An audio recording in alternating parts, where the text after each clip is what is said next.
Hello, good morning friends, good morning all students. In our last video, we have seen our 4 punctuation sign. Which are they? First one is comma. Comma means स्वल्पविराम. And we take comma to take a pause for a while. म्हणजे comma कधी घेतो तर to take a pause. Pause म्हणजे काय थांबणे. For a while म्हणजे काही सेकंदाकरता जर आपल्याला pause घ्यायचा असेल सेंटेन्स मध्ये तर आपण comma घेतो. Then second we again see semicolon. Semicolon means अर्धविराम. We take semicolon at the middle of the sentence. Middle म्हणजे काय सेंटेन्सच्या मिडल मध्ये जर आपल्याला थांबायचं आहे सेंटेन्स लॉंग आहे then we take semicolon. Then question mark. Next number question mark we take when we write a question and we write question mark at the last of sentence. Understand? Question mark कधी घेतो तर सेंटेन्सच्या लास्टला. In the interrogative sentence and how many types of interrogative? WH and verbal. So we give question mark at the last of that question sentence. Understand? Then last we see exclamation mark. How we write exclamation mark? As like we write one line and below that dot. So it is the exclamation mark. And when we write exclamation mark, we write exclamation mark only after the exclamatory word or exclamatory sentence such as what a beautiful picture it is, then how sad, then alas his father is dead, as like we have seen the example in last video. So we give exclamation mark when only after the sudden feelings. म्हणजे काय अचानक उद्भवलेल्या भावना ज्या आहे feelings आहे जसे की what a big snake it is, किती मोठा तो साप. अंडरस्टँड? अशा टाइपचे जर सेंटेन्स असेल तर आपण काय घेतो exclamation mark. Understand? Now today we are going to see punctuation remaining sign and number 7 is colon. Colon means what? In Marathi colon means विसर्ग. colon म्हणजे काय तर विसर्ग. And what is the use of this colon sign? त्याचा use काय? And sign is like that. 2 dots are there. Understand? So it is the sign and when we use colon to do list of material or things. म्हणजेच काय तर एखाद्या मटेरियल्सची किंवा things म्हणजे काय वस्तूंची आपल्याला लिस्ट बनवायची आहे, यादी बनवायची आहे. Then we use this sign in the at the time of hand writing. जेव्हा आपण लिखाण करतो तेव्हा जर आपल्याला लिस्ट थिंग्सची किंवा मटेरियल्सची लिस्ट बनवायची आहे तर सुरुवातीला काय करतो आपण the instrument are, then we give this sign, then we write one by one. So look at the example, then you will understand properly the 4 direction. आता सपोज आपल्याला 4 डायरेक्शनची लिस्ट करायची आहे. Then we give this sign 4 direction. Then we use this column. Then east, west, north, south. Understand? So as like we use column sign. Then second example, she brings. Then we use this sign. She brings pen, pencil, book, notebook, bag, etc. It means all the things again in it. Understand? So we use this sign when we have to make a list of specific various things or material. Understand? Subject for 10 standard are, then we give this sign Marathi, English, then science, math, etc. Understand? So as like we use this colon sign to make a list of any things or any materials also. Then next one, inverted comma. Now do you know very well, we have already seen our topic direct indirect speech. So in direct speech we use this double inverted comma. आपण पाहिलेला आहे की direct speech मध्ये काय करतो आपण double inverted comma reporting स्पीचच्या आधी घेतो. This sign is a double inverted म्हणजे काय दुहेरी अवतरण चिन्ह. And this one is a single inverted comma. When we use single inverted comma to highlight the specific name or phrases. Phrases म्हणजे काय वाक्प्रचार म्हणी जे असतात इंग्लिश मधल्या त्याच्यासाठी काय घेतो आपण single inverted comma. Understand? Then to highlight a specific name of phrases. To highlight specific name of phrase. Phrases means वाक्प्रचार, idioms, म्हणी. ज्या म्हणी वगैरे असतात. Suppose we write down essay. आपण essay लिहित आहोत, निबंध लिहित आहोत. Then we highlight the specific sentence or phrases. आपण काय करतो तर जे म्हणी वगैरे असतात त्याला हायलाइट करतो डबल इन्व्हर्टेड कॉमाने किंवा सिंगल इन्व्हर्टेड कॉमाने. Understand? So do you understand properly the uses of inverted comma? There are 2 type, single inverted and double inverted. to highlight the specific name of person such as Komal said. Now it is the example of direct speech. Komal said, "You are my best friend, Gauri." Now, what is the indirect speech of that? Is indirect I will. We recently seen this topic.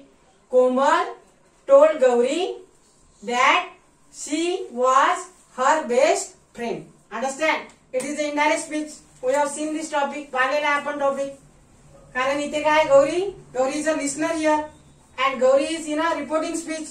It is for your confusion. तुम्हाला confuse करण्यासाठी listener कुठे दिलेला आहे? Reporting speech मध्ये. Understand? Komal told Gauri. Why we take told here? It is the assertive and listener is present. So instead of said to, इथे said to actually आहेच कारण listener आहे present. Understand? Komal told Gauri that she is her best friend. So do you understand? So this one is a double inverted comma to highlight a indirect speech, reporting speech. म्हणजेच काय? Reporting speech आपण लिहिताना double inverted comma use करतो. Understand? Then next, teaching is my passion. Do you know my profile of WhatsApp? Teaching is my passion. This sentence is there. तिथे काय sentence आहे माझ्या profile मध्ये व्हॉट्सअपच्या. So hi because teaching is my passion. My passion means what? एखादी गोष्ट जर आपल्याला इथून मनातून जर करायची असेल, suppose from the bottom of our heart, तर मग त्याला ती काय होऊन जाते आपली passion. Do understand the meaning of that? Passion म्हणजे काय? एखादी गोष्ट इथून करणे, मनातून. नाव teaching is my passion. Teaching ही काय माझी पॅशन आहे, म्हणजे मनातून आवड असणे. Understand? So I highlight this word. Teaching is my passion. Understand? So to highlight the specific word we use this single inverted comma, or in direct speech we use this double inverted comma. So do you understand? Then next one, honesty is the best policy. Now this is the phrase in our English. ही काय वाक्प्रचार आहे, म्हण आहे. प्रामाणिकपणा हा चांगला गुण आहे. प्रामाणिकपणा हा काय चांगला गुण आहे. So this is the phrase in our English. That's why we use here single inverted comma. समजलं तर? Do you understand properly all that explanation? Yes or no? Tell me just now. Then next, apostrophe. Now it is also very easy. Apostrophe means what? षष्ठी विभक्ती चिन्ह in Marathi. मराठीमध्ये काय म्हणतात तर त्याला षष्ठी विभक्ती चिन्ह. For example, an apostrophe sign is like that. Small, like a small comma, but up at the word. Suppose, for example, look at the example, then you will understand properly. Ritu's car. Ritu's car म्हणजे काय? ऋतूची car. To show the पोझेशन म्हणजे मालकी हक्क दर्शवण्यासाठी apostrophe sign use करतात की हे याचं आहे, ते त्याचे आहे. अंडरस्टँड? ॲज लाईक ऋतूच car. So this one is a apostrophe sign. ऋतूची car. Do you know in Marathi चाचीचे आर व्हॉट? Are suffix. ते काय तर सफिक्स आहे म्हणजे प्रत्यय आहेत ते षष्ठी विभक्तीचे. चाचीचे, झाजीचे. Understand? In Marathi also. Rutu's car. Boys hostel म्हणजे काय? मुलांचे हॉस्टेल. देन गर्ल्स कॉलेज, मुलींचे college. So this one is a apostrophe sign. Komal's bungalow. Suppose कोमलचा बंगलो आहे तर काय म्हणू आपण? कोमलचा बंगलो. Then Raj bike. राजची bike. Understand? So as like we use this apostrophe sign. Understand? Do you understand properly when we use apostrophe? Understand? Next one, hyphen. Hyphen means what? In Marathi, छोटी आडवी रेषा. When we use hyphen we use to write remaining word. म्हणजे काय? राहिलेला जर आपला एखाद्या sentence मधला वर्ड राहिलेला आहे तो मावत, सपोज स्पेस इज इनसफिशियंट म्हणजे जागा कमी आहे, तर आपण छोटी अशी साइन देतो जसे की small lines which is horizontal. जी काय राहील? व्हर्टिकल राहील का? नो. Horizontal means what? आडवी रेषा. So use hyphen to write a remaining word और to write a compound word. Do you know compound word? Compound word माहित आहे तुम्हाला? जसे की पासरबाय. पासरबाय मीन्स व्हॉट? वाटसरू. पासरबाय म्हणजे काय? रस्त्याने जाणारा म्हणजे अनोखी. वाटसरू म्हणतात त्याला. Passers by. So it is a compound word. याला संयुक्त शब्द म्हणतो आपण. Then maid servant. Maid servant म्हणजे काय? सर्वंट मीन्स नौकर किंवा अँड मेड सर्वंट मीन्स नौकरीण म्हणजे काय? जी फिमेल सर्वंट आहे. Understand? Maid servant is a compound word. संयुक्त शब्द आहे ना तो. Then next 1/3.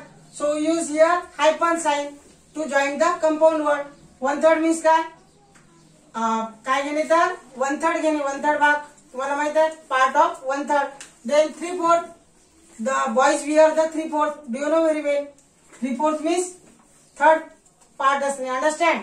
So use this hyphen sign to write a remaining word or to write a compound word also. म्हणजे कंपाऊंड संयुक्त शब्द लिहिण्यासाठी यूज करतो आपण हायफन, किंवा मग एखादा वर्ड जर आपण सेंटेन्स मध्ये सुटला मावत नाही तर त्यासाठी सुद्धा. Understand? And last one punctuation sign is caret, which is most important. So listen carefully and look at the board. Caret sign is as like the inverted V, म्हणजे उलटा V सारखा असतो तो. Understand? Use to show missing letter or word. आता suppose आपण sentence write down केलेला आहे, लिहिलेला आहे, आणि एखादा वर्ड काय झाला, मिस झाला. इन अ हरी म्हणजे काय? घाईमध्ये. Then we use this sign caret to write down that word. In exam also. Exam मध्ये सुद्धा तुम्ही हा यूज केला तरी चालेल. Akbar was king. Now I write down हरीली. मी हे घाईघाईत लिहिलेलं आहे. And great word is missing there. That's why use this caret sign and write down there great. Understand? समजलं तर? Then next example, she is best friend. आता इथे माय काय झालेला आहे? मिस झालेला आहे. So I use your caret sign and write down there my. She is my best friend. So examiner और reader will understand that sign. म्हणजे जो रीडर राहील वाचणारा किंवा जो एक्झामायनर परीक्षक राहील त्याला समजून जाईल की याने कॅरेट साइन यूज केलेला आहे. That's why it is correct, not a wrong. तर समजलं तुम्हाला? Do understand properly the remaining punctuation? Colon, then inverted comma, then apostrophe, hyphen and caret. Do understand all this properly? So write down all, and if you understand then like my video. Thanks for watching me. Thanks again.